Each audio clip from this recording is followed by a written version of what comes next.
Harvick slipped around Jamie McMurray racing to the finish line and took the checkered flag by inches in Sunday's NASCAR Sprint Cup Series Aaron's 499 at Talladega Superspeedway. The race set a NASCAR record as the sport's most competitive in history, with 88 lead changes taking place among 29 different drivers. McMurray had the lead on the race's third and final green-white checkered finish attempt and was shooting for his third straight restrictor plate race victory. Harvick slid his car right to the rear bumper of McMurray's, and the duo was able to draft away from the rest of the field. As they raced off the fourth turn and through the tri-oval, Harvick ducked below McMurray as they sped to the finish line, and he was ahead by .011 seconds as the checkered flag flew. You know, it was just all about timing, and the timing worked out exactly how we wanted it to work out. We knew coming into the tri-oval we needed to be second, and he moved to the right and I moved to the left, and that was it. It was Harvick's first points race win since he was victorious in the 2007 Daytona 500. The win ended a 115-race winless drought and came after news broke this week that sponsor Shell Pennzoil was leaving the Richard Childress Racing number 29 entry for Penske Racing in 2011.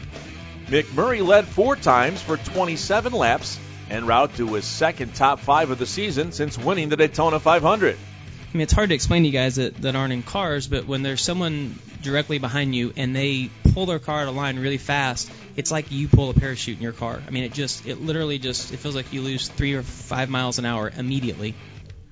And when that happens, you know, the car that's doing the passing just has the momentum. So, I mean, really, once he got underneath me, all I was doing was side drafting and hoping that I could stall him out and just get him back to the start-finish line.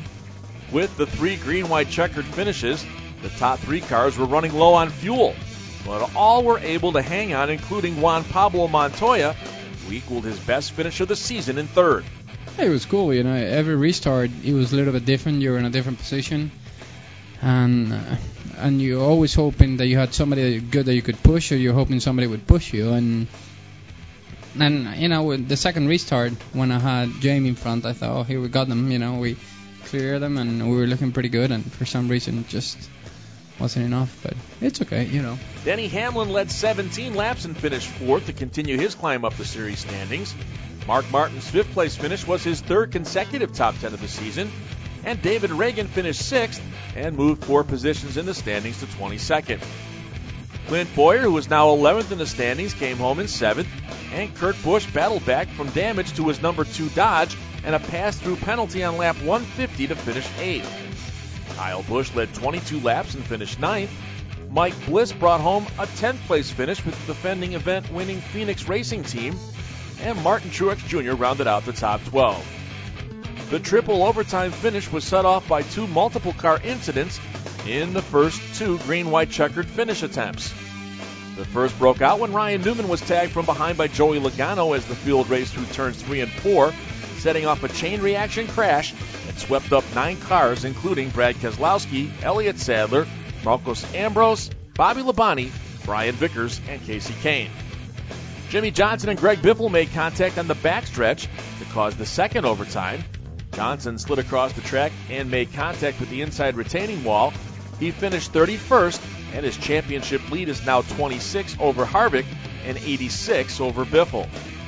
The day saw 2 other major incidents, with the notable one coming on lap 183 that took out one of the strongest cars of the day, with driver Jeff Burton, and also sparked continuing feuding words between teammates Jeff Gordon and Johnson.